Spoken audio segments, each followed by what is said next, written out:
work. Like, if you think about farming back in, the 1940s and the 1950s, before, industrialized technology had really taken over. Like, it was all just hard work. It wasn't difficult, it wasn't stressful, it was just hard work. And, most men and women that value, effort in life enjoy hard work. Because in hard work, the result is always going to be positive. So if you work the fields on your farm, day in and day out, and you optimize the time over the growing seasons, you reap a good harvest. Now, granted, many things external will influence and affect it, but the more effort and attention you put into that field, the better it is going to grow. So effort and attention isn't control.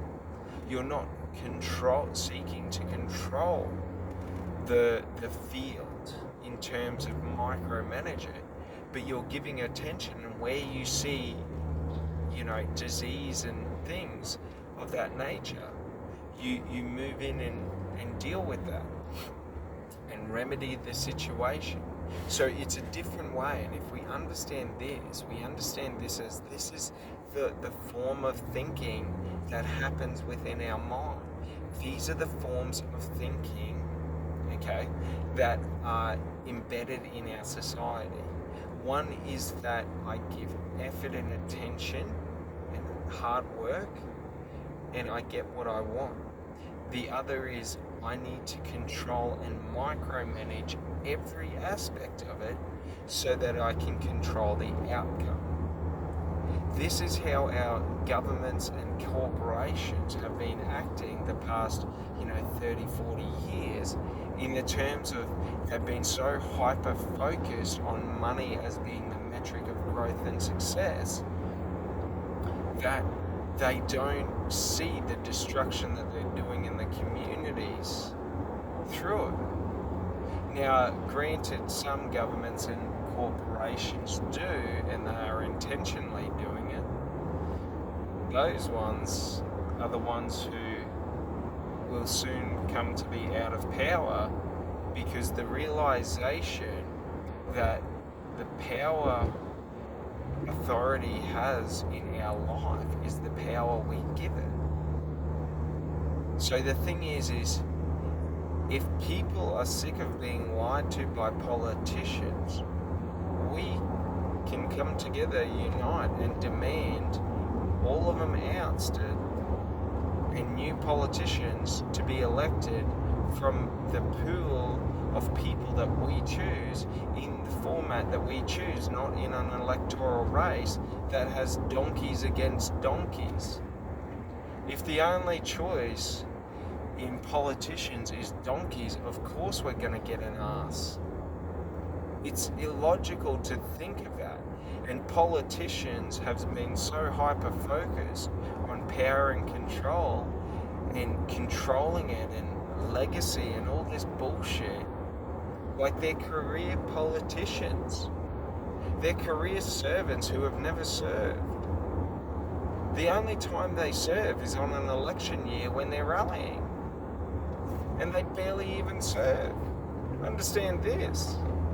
Every time a politician comes to do a presentation or a speech in your town, how does your town improve after that?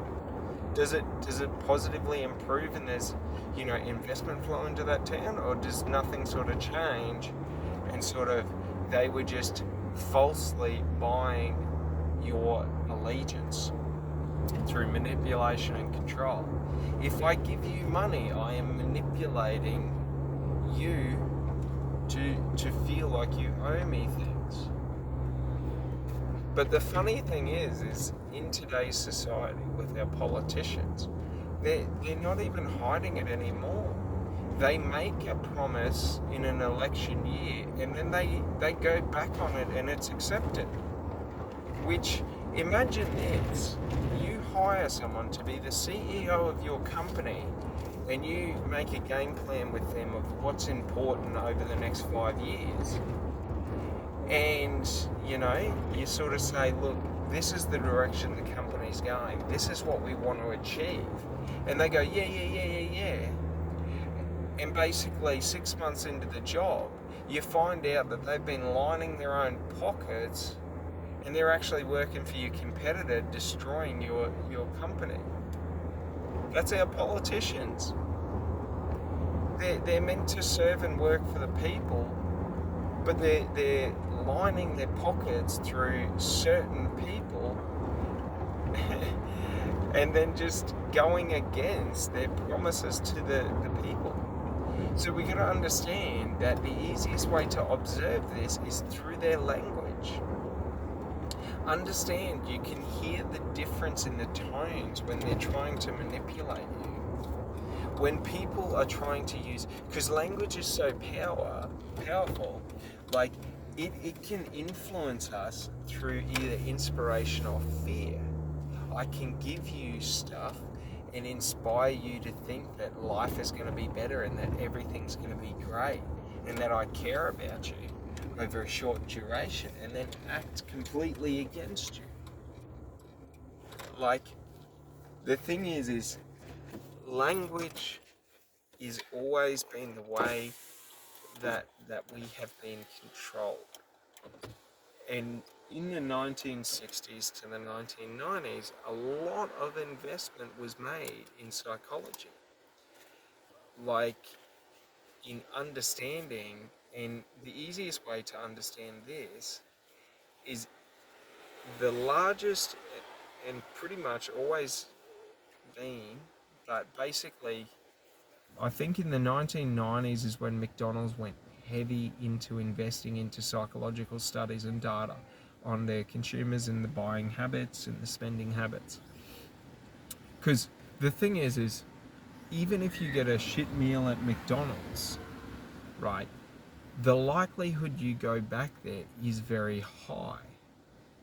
So they did studies to understand, well, like, how do we get people to always come back, okay, even if they're getting negative experiences? Because the mass volume that they wanted meant that performing at that level 24 hours a day was not possible, but also they wanted to maximize profits, so they offer the lowest quality product at the cheapest price in comparison to competitors.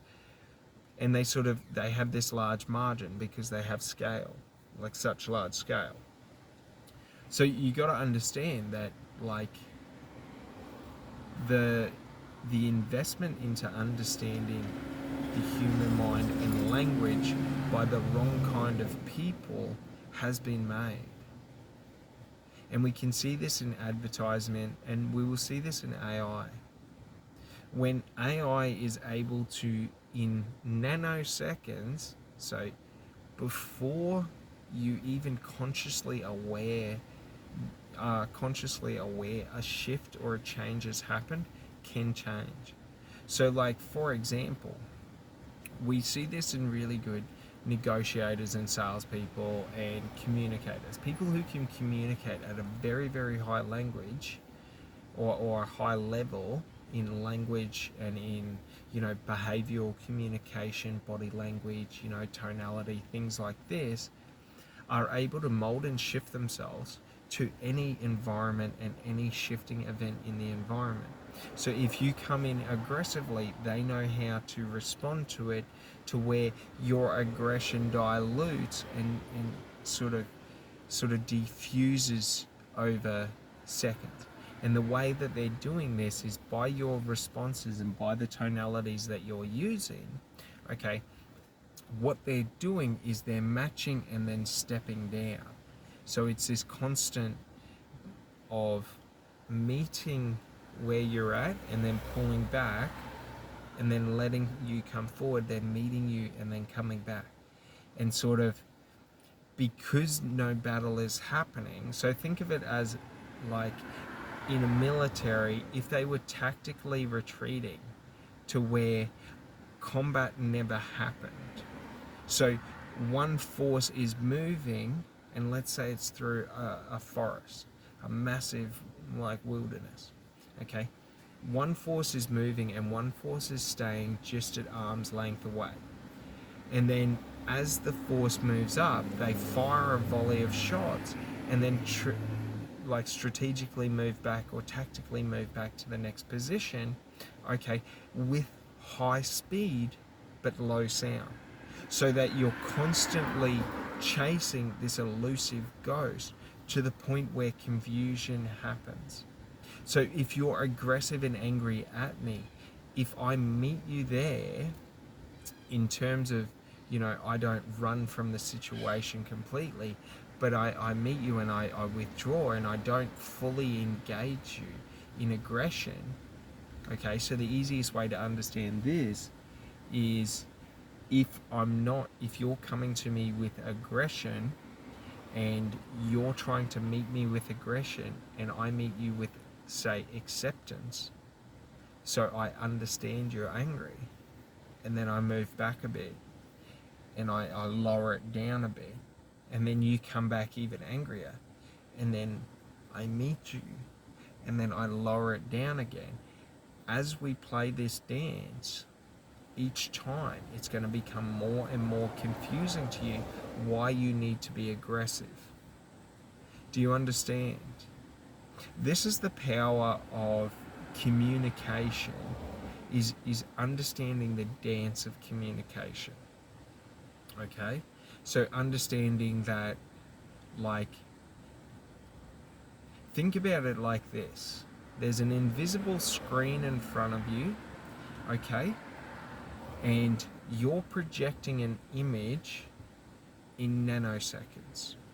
And this is through your body language, your facial expressions, your tonality, your movements, your, energetic frequency in terms of, if you're aggressive on the inside, you're going to be giving off quite aggressive energy. If you're happy, you'll be giving off happy energy. If you're oblivious, you'll give off energy of just no thought. So, for example, if someone comes to you aggressively and you're oblivious to their aggression and you don't acknowledge their aggression, it can confuse and diminish their ability to concisely attack you, because, like, you lower their guard because they're not expecting an attack. So understand this: once we know language, we can enter someone's mind and start implanting this projection of who we want them to see. Okay? And this is what we all do naturally. Okay? And the goal in life is to understand how to project the authentic, full picture of yourself, so that people who are around you basically see and feel exactly who you are, and all your actions and words will naturally align to that image, right? But so many people are afraid of being who they are for being attacked by others, that they project an image of who they think other people want them to be. But the problem is with that, the people who like them and the people who they surround themselves with like that person, not who they are. So it creates this feeling that you can never be who you want to be, and that you have to play a character. And that's what a lot of people come to when they have mental breakdowns, is they realize that they've been investing so much into becoming this character that they've forgotten who they are. So you lose a sense of your sense of identity, because you realize, I don't want to be this character anymore, but you've forgotten who you were. So now it's a feeling of either being trapped or having no identity, and that scares a lot of people. But having no identity is the liberation, and being that projection or image of who you think other people want you to be, that illusion, is the prison of life. That is the matrix. The matrix is society makes you believe that you need to be a certain person, that you need to be a certain way, that you need to do this, that you need to do that. Because they're so invested, those invested in society, in that image, that they need as many followers to be a part of it so that they can feel self-important, which is idiotic, because it's like you're consciously buying into the dream, right? The dream life, right? And you're constantly buying into the dream, right? But you know it's an illusion, you know it's fake.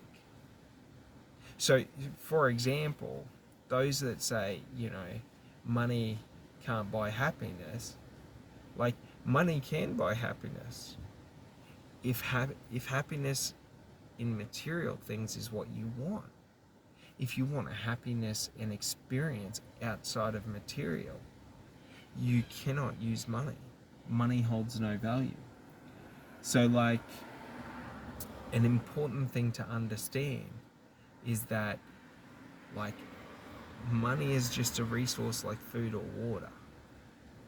But when we create these identities and these beliefs that I need to feel empowered by money, that I need to feel validated by money, that I need to feel, this and that. Like, if I need to feel like who I am as a person and my success is validated by the money I have, I cannot spend it unless I'm buying assets that will appreciate. So, like, for me, I don't have the security of the money, because any usage of the money is lack of who I am. I'm giving away myself. Do you understand? So, like, the thing is money is like seeds. Throw them in the dirt and they will grow. If your dirt is bad, I guess you could say you're just not a Rocky. You know what I mean? That's a funny joke, because you're saying Iraqi, but you say it like an Asian, Iraqi. But regardless, like, it doesn't matter about the external environment. Like, the external environment is the external environment. Like, you don't control the weather. Okay, you can control the weather, but to control the weather, you have to control the atmosphere. So, like, unless you're going to control everything, you can't control anything. So the point of controlling the external is irrelevant. But in the internal, I can control everything about me, because I am the one in full control of me. There is nothing external to me in the internal reality. So, it's very important to understand this, because now we understand the external words being said, okay, won't affect me if I am fully 100% aware of everything about me.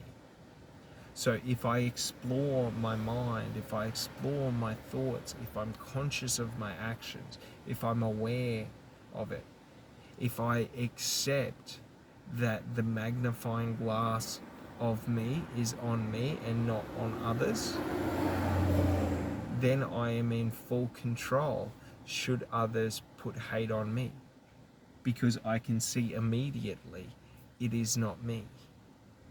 So we got to understand that when we shift our focus from being external control to internal control, in any moment I can control who I am and how I act. I can't control the external environment to if, success will happen. But within my power, I can do whatever is required to succeed. And just because, like, I throw seeds in the dirt and it doesn't grow in the first season, that doesn't mean we give up. We just keep throwing seeds in the dirt. We start looking at the dirt. We start adding different things. We increase and improvise. Like, we put our focus and our effort and our attention onto that dirt or that land, and we work to make it optimal. So we can't control the rainfall. We can't control disease. You know, we can't control drought. We can't control wildfires. But we can control the food source of the environment. We can control the quality. We can